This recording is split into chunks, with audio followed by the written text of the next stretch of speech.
کہہ لیں کہ ایک کمانڈ ہوگی جو ساری چیزوں کو دیکھیں. چوہے صاحب اس پہ آپ بھی ذرا تبصرہ ذرا کر دیں. ایک تو بتا دیا کہ ریجن میں کس طرح صورتحال ہے, کس طرح ہمسایہ ملک ہے, وہاں پہ بھی اسی نوعیت کا ایک فارمولا چل رہا ہے کمانڈ کا, تو پاکستان میں بھی اسی کی قسم کا ایک فارمولا لے کر آیا گیا ہے.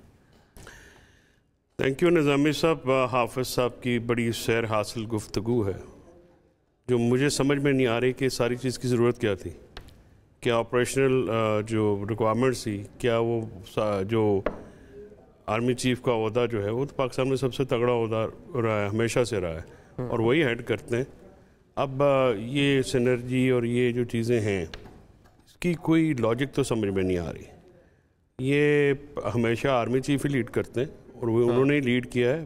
9 مئی کو بھی انہوں نے لیڈ کیا ہے, افغانستان والے ایشو پہ بھی انہوں نے لیڈ کیا ہے, اور اس میں کوئی شک کی بات نہیں کہ ہماری جو یہ 9 مئی اس کو کریکشن کر لیں 10 مئی کو مارکہ حق کی بات کر رہے ہیں انڈیا پاکستان. مارکہ حق 2025 میں مئی 2025 کی میں بات کر رہا ہوں.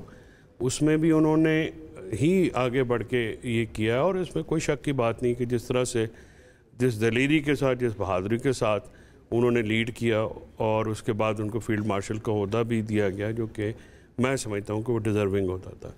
اب اس کو کرنے کے اگر یہ کچھ کرنا تھا تو میرے خیال میں طریقہ کار یہ بھی ہو سکتا تھا کہ جوائنٹ چیف کا جو عہدہ آلریڈی موجود ہے آپ اس کو ایکسپینڈ کر لیتے, یا یہ جو نیا کام کیا گیا ہے, مطلب مجھے لگتا ہے کہ یہ خام خواہ کی ڈیبیٹ شروع کروائی ہے اس حکومت نے. جو کوئی ان کا ایڈوائزر ہے ان کو یہ سوچنے کی ضرورت تھی کہ اس سارے معاملے میں پھر آپ نے آرٹیکل 248 کا ایکسٹینشن دی ہے سی ڈی ایف کو. اب 248 کا جو ہے کہ کرمنل لیٹیگیشن سے ایگزمپشن جو ہے بنیادی طور پہ وہ آپ نے دیکھے تو وہ تو ہیڈ آف دا اسٹیٹ کے زمرے میں آ جاتے ہیں, یعنی صدر اور پرائم منسٹر کو بھی دینے جا رہے ہیں. وہ تو ظاہر ہے, وہ تو پھر اب گنگا بہ رہی ہے تو ساری کریں گے نا. وہ تو کہہ رہے ہیں کہ ہمیں بھی کر لیں, تو ساری ایشو جو ہے, تو یہ باتیں تو جو 73 کا آئین تھا, جو اگر جمہوری اور آئین ہوتا تو ظاہر ہے اس میں تو ان کی گنجائش نہیں ہوتی نا جی. تو ان کا جو آرٹیکل 248 کا استثنا دیا گیا اس آفس کو, تو میری انٹرپریٹیشن میں تو وہ ہیڈ آف دا اسٹیٹس میں آ جاتے ہیں. اچھا. تو تیسری بات یہ ہے کہ آپ نے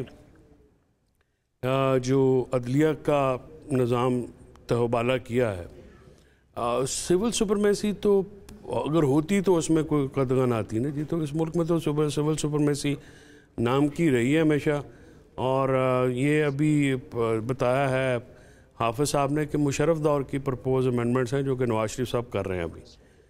مطلب دیکھیں نا, یہ بھی ایک ہے بات. بہرحال یہ جو صورتحال ہے, جو 26ویں امینڈمنٹ اور 27ویں امینڈمنٹ, اور پھر جس طریقے سے یہ کی جا رہی ہے, جے یو آئی نے بائیکاٹ کیا ہے, اور کامران مرزا صاحب بتا رہے تھے کہ ادھر انہوں نے جو حکومتی اراکین ہیں وہ قائمہ کمیٹی میں پڑھنے کے لیے بھی انہوں نے کہا جی ہم آپ کو پڑھا دیں گے. تو اس پہ وہ کافی جو ہے انہوں نے, بلکہ عالیہ کامران صاحبہ جو رکن قومی اسمبلی ہیں وہ پارٹ تھی, انہوں نے بائیک آؤٹ بھی کیا آج کی جو پوری کارروائی ہے, اور اٹھ کر وہ وہاں سے چلے گئے. اور کامران مرزا صاحب نے بھی بائیک آؤٹ کیا, وہ سینٹ کی قائمہ کمیٹی کے ممبر ہیں. اب آپ کی جو ججز اپوائنٹمنٹ ہے, لیکن نا جوڈیشری کا تو حلیہ اصلاح بگڑ گیا ہے کہ اب سپریم کورٹ تو گلوریفائڈ سیشن کورٹ ہو گئی ہے. اس میں بھی شک کی بات کوئی نہیں ہے. آن دا ادر سائڈ مطلب بات کریں تو 184 کا جس طرح بہیمانہ استعمال افتخار چودھری ثاقب نثار یہ انہوں نے کیا, انہوں نے تباہی اتار دی, اور انہوں نے عدالت کو ایسے بنا دیا کہ ہر معاملے میں وہ ان کی ناک گھسیڑی, اور اب ناک اور گلا دونوں کٹ گئے. تو اب یہ آئینی عدالت میں جس طرح کی اپوائنٹمنٹس ہوں گی اس میں بھی جوڈیشل کمیشن کو اختیار دیا گیا, تو جوڈیشل کمیشن میں